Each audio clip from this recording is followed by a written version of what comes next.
नमस्कार दोस्तों, 91.2 मेगाहर्ट्ज़ की रेडियो तरंगों पर आप सुन रहे हैं उत्तराखंड मुक्त विश्वविद्यालय का कम्युनिटी रेडियो हेलो हल्द्वानी। दोस्तों, आज हम एक बहुत ही महत्वपूर्ण मुद्दे पर बात करने वाले हैं और एक बहुत ही महत्वपूर्ण शख्सियत इस वक्त हमारे साथ मौजूद हैं। दून विश्वविद्यालय देहरादून में असिस्टेंट प्रोफेसर हैं मैनेजमेंट में, डॉक्टर सुधांशु जोशी जी। सर, आपका बहुत बहुत स्वागत है हमारे कार्यक्रम में। Thank you so much. जी, तो दोस्तों, आप जो हैं यूनिवर्सिटी ऑफ टेक्नोलॉजी सिडनी में विजिटिंग प्रोफेसर हैं और पिछले 16-17 सालों से आप दून विश्वविद्यालय में पढ़ा रहे हैं। 13 वर्षों से। 13 सालों से। तो आज हम सर्कुलर इकोनॉमी पर बात करने वाले हैं। क्यों ज़रूरी है सर्कुलर इकोनॉमी हमारे एक सतत फ्यूचर के लिए, सस्टेनेबल फ्यूचर के लिए, उस पर बात होगी। तो सर, सबसे पहले मैं चाहती हूँ कि सर्कुलर इकोनॉमी आखिर होती क्या है, हमारे श्रोताओं को ये बताएं।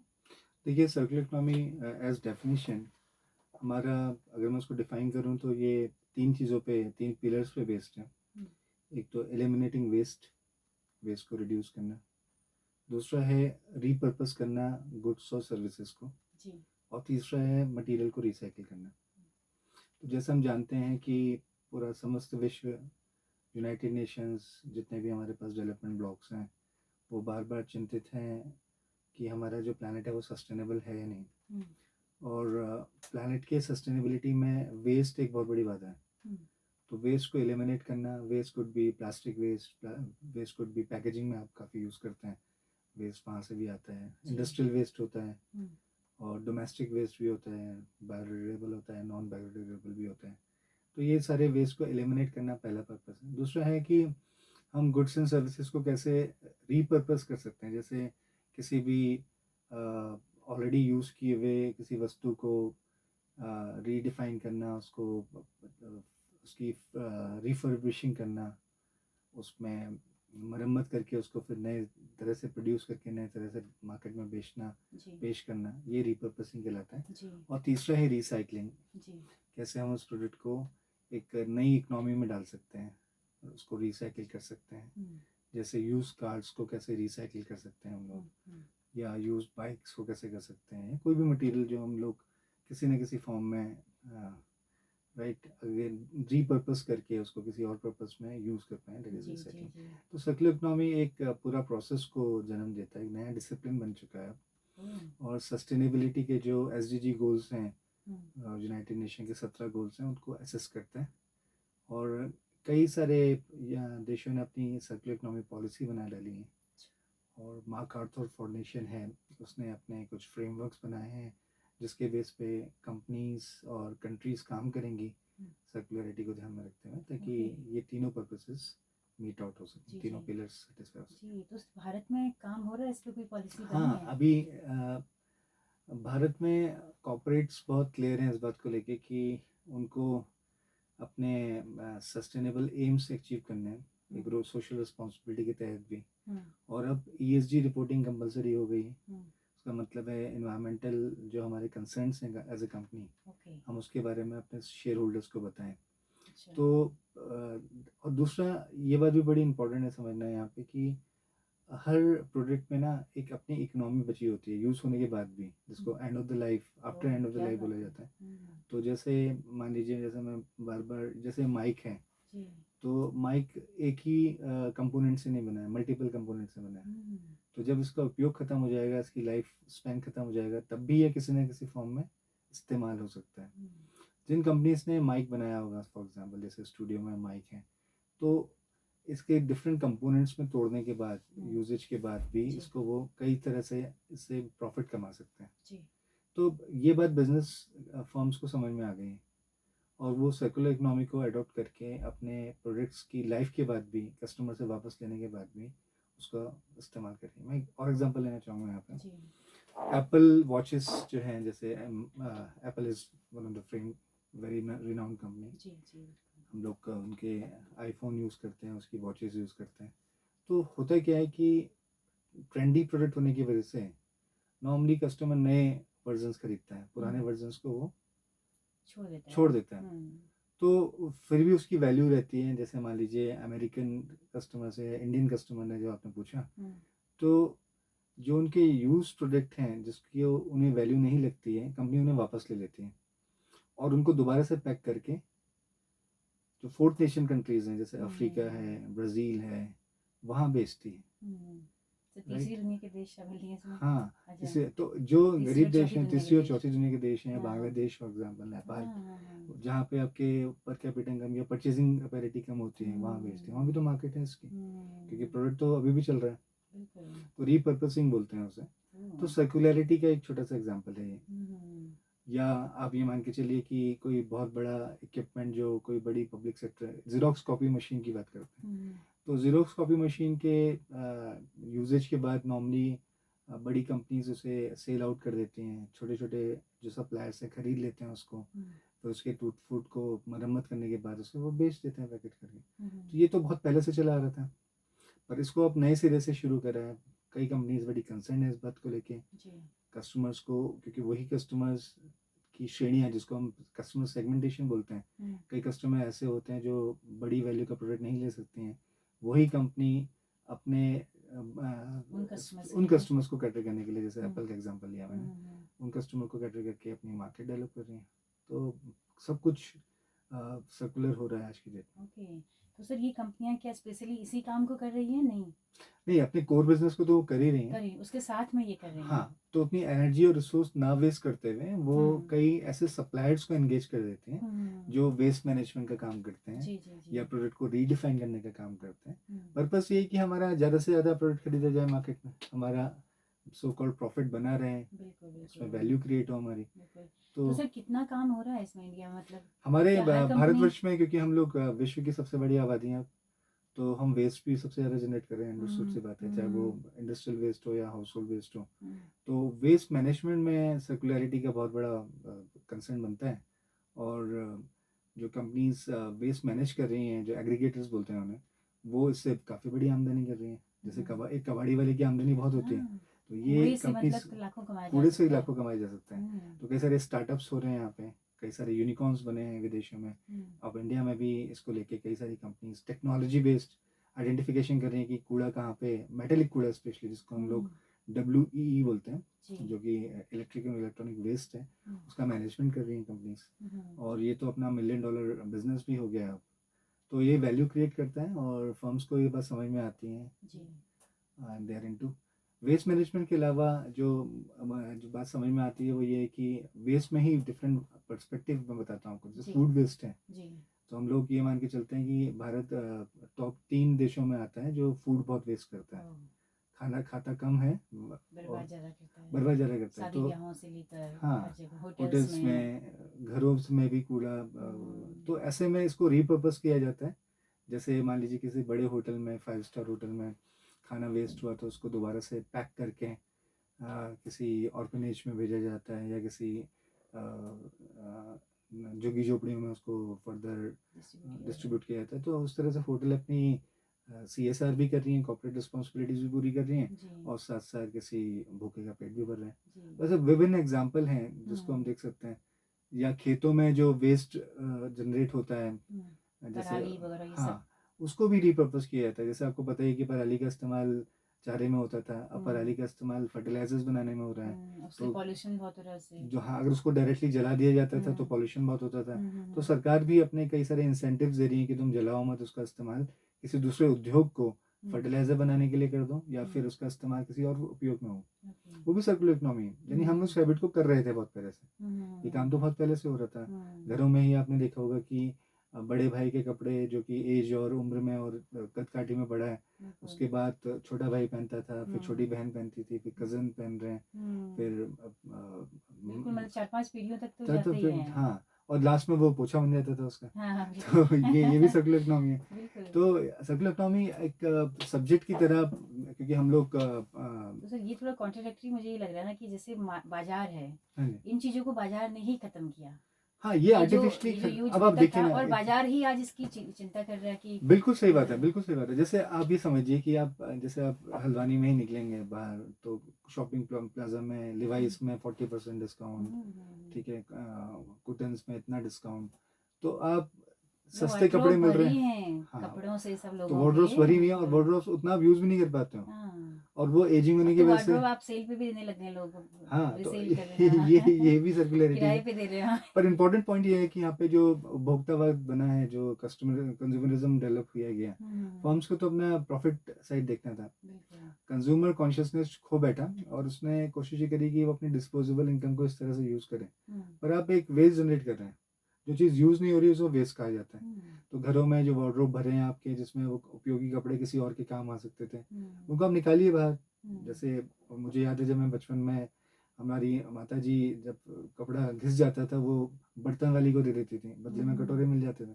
तो वो भी एक सर्कुलरिटी को शो कर रहा है। अब वो चीज़ दोबारा से आ रही है कि कंपनीज जैसे बड़ी फैशनेबल कंपनीज वापस से प्रोडक्ट मांगती हैं कस्टमर से, उसको रीपैक करती हैं, उसको स्टिच करती हैं दोबारा से अगर वो कटा फटा है, और उसे थर्ड या फोर्थ नेशन में या तो बेचती हैं या फिर भेज देती हैं। दोनों ही पहलू हैं। तो अभी हर भी हम इंडस्ट्री देखते में हैं कि चीज़ बड़े शहरों में या छोटे शहरों में भी आ गए हैं कपड़े की मार्केट, सेकंड हैंड मार्केट जो है वो हाँ, बहुत बढ़ रही सेकेंड है। Hand market, yes yes. जी। डोनेट करना तो एक पहलू है, चलिए उसमें इतना वैल्यू नहीं निकलता है, हम्म, प्रॉफिट नहीं वो होता। फैक्ट्री आउटलेट के नाम पे बेची जाती है एग्जैक्टली, तो सेकेंड हैंड या जो बेसिकली ऐसे प्रोडक्ट जिनमें डिफेक्ट्स था, जी। उनको आउटलेट्स में बेचा जाता है। ये तो जी। बहुत रूटीन चीज़ है। और तो ये भी फैक्ट्री सर्कुलर डिस्काउंट, इकोनॉमी में आ गई एक तरह ये से। सर्कुलरिटी का एक हाँ। अटेम्प्ट है। जी, स्ट्रेटजी, एक स्ट्रेटजी के तहत, एक रणनीति के तहत फर्म्स सर्कुलरिटी को अडॉप्ट कर रहे हैं।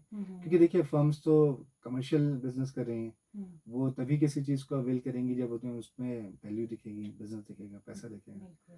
सर्कुलरिटी में पैसा भी है उस सेंस में, जी जी जी।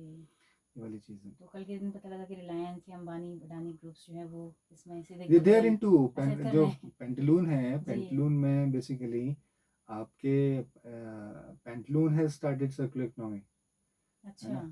तो अपने जो बड़े ग्रुप्स हैं, आदित्य बिरला ग्रुप हैं या फिर रिलायंस ग्रुप हैं, ये तो आपको अडॉप्ट करना ही पड़ेगा, बिकॉज प्लानट की एक लिमिटेशन है। बिल्कुल। आप जो भी कुछ ले रहे हैं, आप कपड़े भी बना रहे हैं, तो वो बन तो अल्टीमेटली प्राकृतिक संसाधनों से रहे हैं। बिल्कुल। बीच में यहाँ पर भी जो मॉल वगैरह हैं तो वहाँ पे बाहर से एक अलग से काउंटर जैसा बनाया था कि आप पुरानी चीज़ें यहाँ पे लाके जमा कर दें, उसके बदले में आप परचेज कर सकते हैं सामान करके। एग्जैक्टली, तो तो वो पॉइंट शायद इसी का सिस्टम, हिस्सा रहा ये होगा। जो इंसेंटिव सिस्टम है, हम्म। जिसमें आप पॉइंट्स देके कस्टमर को जी जी। उस और अखबार का रेट भी वहाँ पे ज़्यादा मिल रहा था तो लोग घर हाँ से हाँ रद्दी उठा उठा के वहाँ पहुँचा रहे थे। एग्जैक्टली एग्जैक्टली, तो उसका तब यूज हमें हो रहा लग है रहा ना। था कि कबाड़ी तो का तो शायद पल्पन नौकरी गई, अब की सीधे कबाड़ यहाँ पहुँच रहा है जो रिलायंस के पल्प एंड पास में। पेपर इंडस्ट्री है, देखिए आपको जी। किसी भी पल्प एंड पेपर इंडस्ट्री को गूदे के लिए मटेरियल चाहिए, और पेड़ वो काट नहीं सकता, परमिसेबल स्पीशीज को ही वो उगा के काट सकता है। जी। तो ऐसे में आप आपको रिसाइकिल्ड अखबार चाहिए होगा या कागज़ चाहिए होगा, तो वो मार्केट से आप इन्हीं स्ट्रेटजीज के तहत लोगे।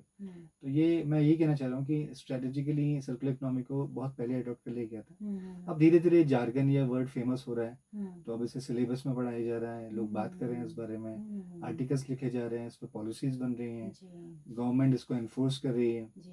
जैसे एक उदाहरण बहुत अच्छा है कि एक मोबाइल फ़ोन जिसकी लाइफ ख़त्म हो गई, अब उस मोबाइल फ़ोन में मान लीजिए 127 कंपोनेंट हैं, उसमें उसका पीसीबी है, बोर्ड बोलते हैं इसे आप, उसमें चिप्स हैं, विभिन्न प्रकार की बैटरी है, वो किसी और प्रोडक्ट में यूज़ हो सकती हैं। जो उसकी चिप है मान लो मोटर बाइक में यूज़ हो सकती है, जो उसका बैटरी है उसका इस्तेमाल किसी टॉय में, सॉफ्ट टॉय में किया जा सकता है। तो ये भी सर्कुलर इकोनॉमी है, जिसको उसे रीयूज़ किया जा रहा है, रीपर्पस किया जा रहा है ना।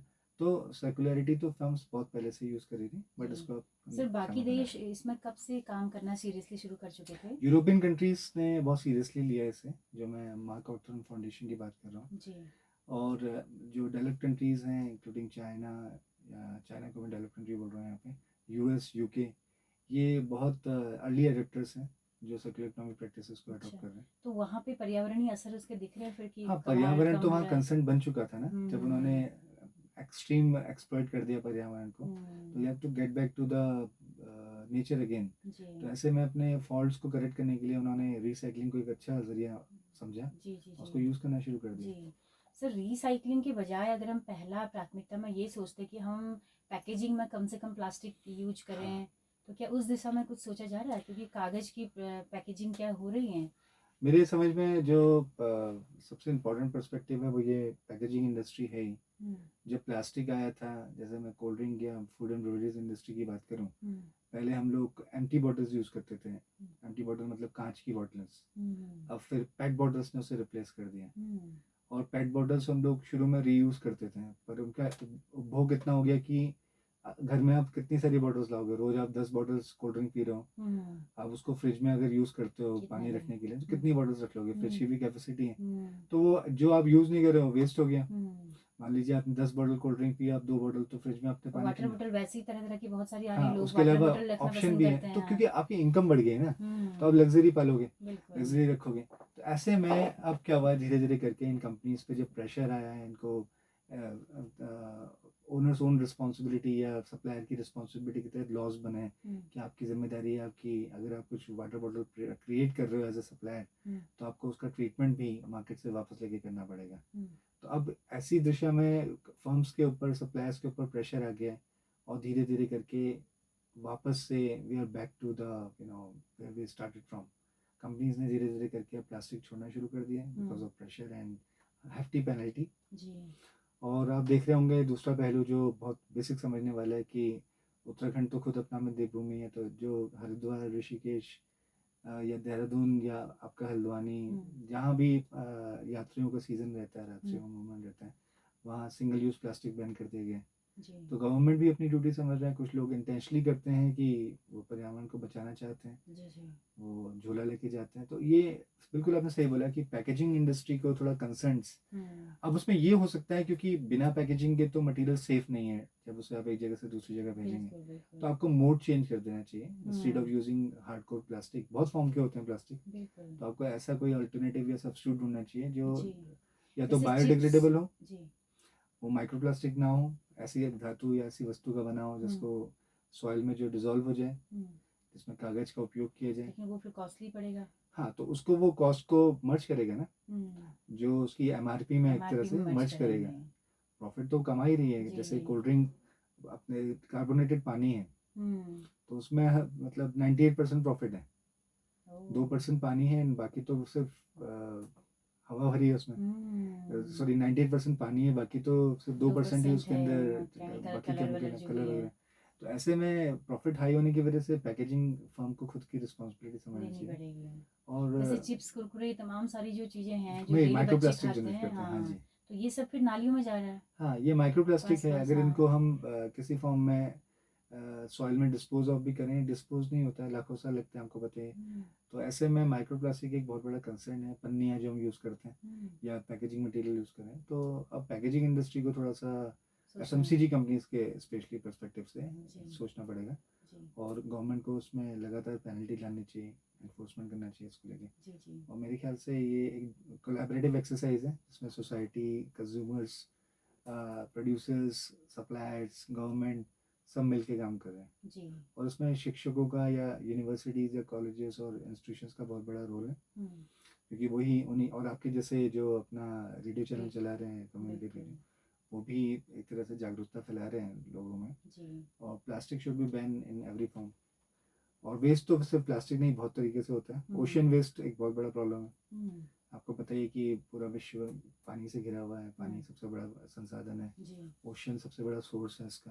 हुँ। तो ऐसे में ओशियन में लोग वेस्ट जो भेज फेंक रहे हैं उसे कचरा, अभी उनका फ़ोटो देख रही थी मैं कि कितना टन उन्होंने वो हाँ, सिगरेट के टुकड़े और उसे जो है, उसकी तो फ़ोटो डाली यहाँ है। इम्पोर्टेंट यहाँ पे ये बात है कि वो डंपिंग ग्राउंड नहीं है। हुँ, इवन आप माउंट एवरेस्ट में देखेंगे, कई सारे K2 या माउंट कैलाश वगैरह में बहुत सारे जो आपको वेस्ट मिल जाएगा, हुँ, जो माउंटेनियर्स ने छोड़ा हुआ है। हुँ, या गंगेज आप देख ही रहे हैं, इतने बड़ा मिशन शुरू हुआ था भारत देश में, हुँ, नमामि गंगे, हुँ, वो गंगा क्लियरेंस का था, यमुना दिल्ली में। बिल्कुल, तो ये सारी क्या है, ये ह्यूमन द्वारा जनरेट किया हुआ है, प्रकृति ने हुँ, तो कभी अपना वो गंदा रखा ही नहीं। बिल्कुल, हम अपना इंटरवेंशन बढ़ा रहे हैं पर जिम्मेदारी नहीं ले रहे। बिल्कुल। हम ये नहीं सोच पा रहे कि फ्यूचर सस्टेनेबल करना भी हमारी जिम्मेदारी है। हुँ, तो यूनाइटेड नेशन ने तो सिर्फ दिशा निर्देश दिए, पहले एमडीजी था, एसडीजी गोल बने, हुँ, पर करना तो हमें ही है ना ग्राउंड पे। बिल्कुल, बिल्कुल।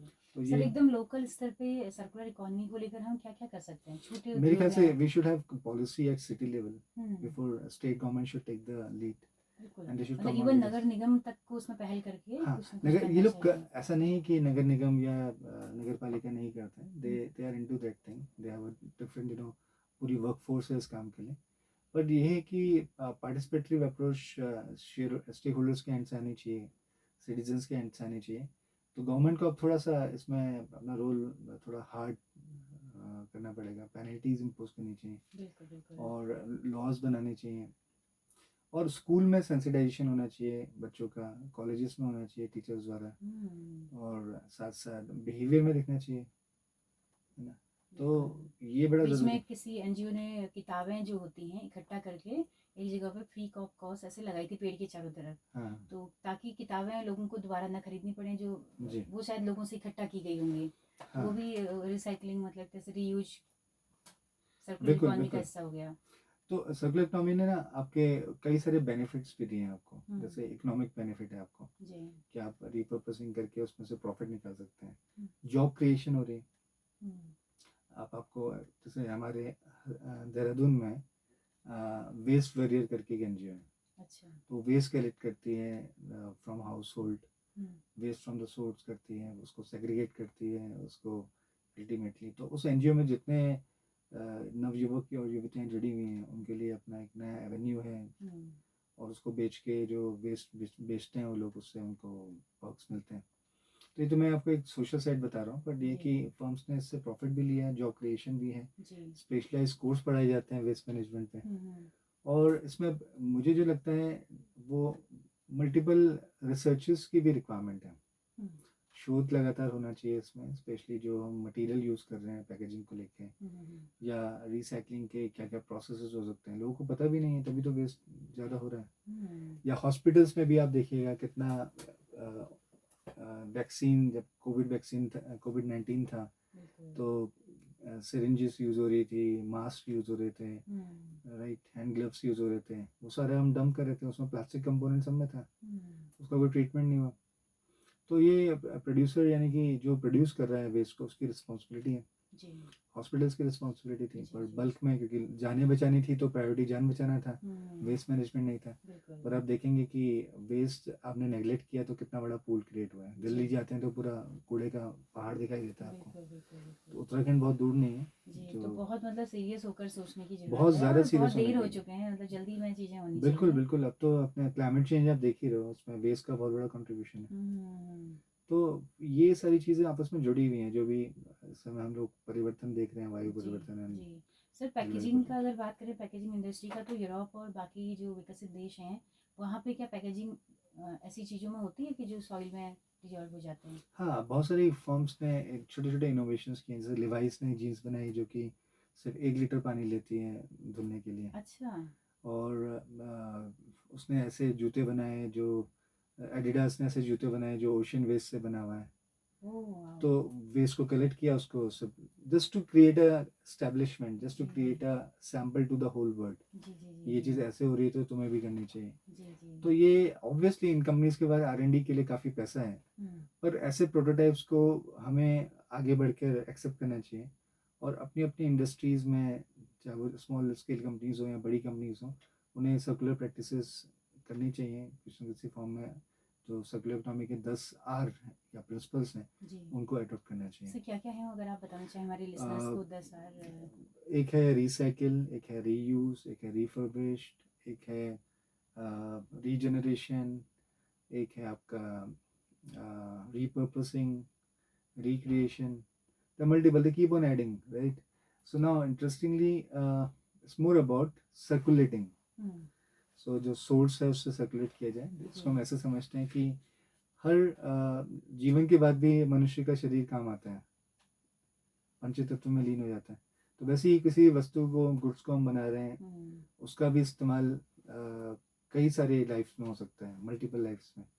तो जो उसकी क्रैडल टू ग्रेव बोलते हैं उसको टेक्निकल भाषा में, पालने से लेकर मरने तक का जो उसका जहाँ पर उसका अंतिम संस्कार हो रहा है, उसके बाद भी कुछ ना कुछ रेसिडुअल रह जाता है जो कि किसी न किसी फॉर्म में यूज हो सकता है। दैट इज सर्कुलरिटी, व्हिच इज जैसे सरकार सर अभी स्क्रैप पॉलिसी बना रही, तो उसमें गाड़ियों की एज भी काफ़ी कम हो गई है, तो इतनी सारी गाड़ियाँ कारें सब जो है वो डंप होनी है अब, तो उसका कैसे इस्तेमाल कर पाए उस पर भी? हाँ बिल्कुल, आपने सही बोला है, क्योंकि उद्देश्य सरकार का तो यह है कि पोल्यूशन कम हो ऑन रोड, इसलिए एज को, यंग एज में गाड़ी को किया जाए। पर उसमें कई सारे और पहलू हैं। 15 साल से उसकी एज 10 साल करना है, 12 साल करना है, ये शायद शॉर्ट टर्म सॉल्यूशन हो सकता है। पर दूसरा इसका एस्पेक्ट ये है कि आप एक बहुत बड़ा भंडार क्रिएट कर रहे हो टीन के डिब्बों का, गाड़ियों का। और ऐसे में जो वेस्ट मैनेजमेंट फर्म्स हैं जो कि ऑटोमोबाइल एक्सपर्ट डोमेन में हैं, उनको आगे आना चाहिए, बिकॉज कार में तो हज़ारों कंपोनेंट्स होते हैं, टायर से लेके डैशबोर्ड तक, डैशबोर्ड से लेके उसके ग्लासेस तक, हर चीज़ किसी न किसी फॉर्म में यूज़ हो सकती है। तो उसको मास लेवल पे गवर्नमेंट को एक ट्रीटमेंट पॉलिसी बनानी चाहिए कि प्रोडक्ट के यूजेज के बाद उसका ट्रीटमेंट क्या होने वाला है। ऑक्शन करना चाहिए उसका, ट्रेंडिंग उसका टेंडरिंग करके डिफरेंट पार्टीज़ को काम दिया जा सकता है। जैसे मुझे याद है कि INS विक्रांत, उसको जब डिसकंटिन्यू करा इंडियन नेवी ने, तो उसको कई फॉर्म में कंपनीज ने यूज़ किया है। अच्छा। एक मोटर बाइक बनाने वाली कंपनी ने INS विक्रांत के मेटल का इस्तेमाल किया अपनी बाइक के लिए। अच्छा। तो ऐसे ही आप किसी ऑटोमोबाइल प्रोडक्ट को या किसी भी मेटेलिक प्रोडक्ट का यूज़ करने के बाद उसको रीयूज़ कर सकते हैं। तो सरकार ने जैसे CSR फंड बनाया है, कंपल्सरी मैंडेटरी किया है कंपनीज के लिए, तो ये सब चीज़ें भी मैंडेटरी होनी हाँ, चाहिए। जैसे मुझे लगता है कि जो मेरी समझ है कि जैसे बड़ी कंपनीज अभी स्वच्छ भारत अभियान में पब्लिक टॉयलेट्स बना के अपने CSR फंड को एक्सरसाइज कर रही थी, वैसे वो भी एक तरह का, स्वच्छता भी एक इम्पोर्टेंट एस्पेक्ट है वेस्ट रिडक्शन का। वैसे ही कई सारे इंटरवेंशंस, कई सारे वेस्ट रिट्रीटमेंट प्लांट्स या पार्क्स बना सकती है गवर्नमेंट, जैसे चंडीगढ़ में आपने देखा है। तो वो एक उदाहरण है अपने आप में, जिसमें अपना बजाय कि नया सीमेंट लगे, नई चीज़ें लगे, यूज़ किए हुए प्रोडक्ट्स के बेस पे, या पे एक बहुत सिम्बॉलिक, या जो चौराहों में इतना बड़े बड़े मोमेंट वो लगे रहते हैं, उसको वेस्ट से बनाया जाए, ताकि उस मोनूमेंट को आप दर्शा सकें पब्लिक को कि ये देखिए कितना मिसाल बने। Yes, exactly. अब स्कूलों में हम देखते हैं आजकल आर्ट एंड क्राफ्ट्स की गतिविधियां सब वो पुरानी चीज़ों से ही होती हैं। एग्जैक्टली, वो बच्चे को बोलते हैं कि बाजार से कुछ फाउंडेशन तो स्कूल से ही आती है। बिल्कुल। तो टीचर्स जैसा रोल पहले कर रहे थे, SUBW का हमारे यहाँ लेक्चर्स होता था जब मैं स्कूल में था, तो वो यही होता था कि पुराने जो वस्तुएं हैं उनका कैसे आप मैक्सिमम रीयूज कर सकते हो। तो ये तो फाउंडेशन है ही, हम शायद बड़े होके भूल गए, बच्चों को याद रहता है। तो चैरिटी भी बहुत करना जरूरी है लोकल स्तर पे। हाँ, कपड़े आपके एक्सटेंड तो आप एटलीस्ट, हाँ, जैसे शहर के अंदर ही हर तबका है, बिल्कुल बिल्कुल, तो उस तबके तक हर वो शहर में, हर सर्कुलर शहर हो में, जाए, हर शहर तो में। जैसे अभी सर्दियों के टाइम आता है तो हमारी रिस्पॉन्सिबिलिटी बनती है कि जो कपड़े हम यूज़ नहीं कर रहे हैं उसको सर्कुलरिटी में आगे बढ़ा दी जाए, किसी के हेल्प हो जाए। पुस्तकों के केस में ऐसा है, गाड़ियों के केस में ऐसा है, इलेक्ट्रॉनिक इक्विपमेंट्स के केस में ऐसा है। तो ये तो ऐसे ही चलेगा, हमें संस्कार भी वैसे ही मिले ना, रीयूज करने वाले।